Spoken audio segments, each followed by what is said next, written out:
نمازوں کے پہاڑ کھڑے کر لے، روزوں کے پہاڑ کھڑے کر لے،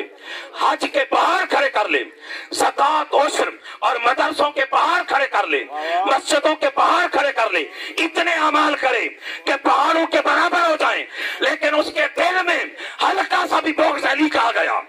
ہلکا سا بھی بغض حسن کا آ گیا، ہلکا سا بھی بغض حسین کا آ گیا، ہلکا سا بھی بغض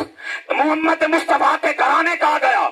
ائمہ اہل بیت کا آ گیا۔ اللہ کی عزت کی قسم کھا کے کہتا ہوں، رب تعالیٰ روز محشر چاہے پہاڑوں کے برابر بھی اس کے اعمال ہوں، ساری زندگی اس نے کوئی گناہ نہ کیا ہو، فرائض کا پابند رہا ہو، مسجدیں بنوائی ہو، مدرسے بنوائے ہوں، ہر سال عمرہ اور حج کرے، رب تعالیٰ فرشتوں کو حکم دے گا، اے فرشتوں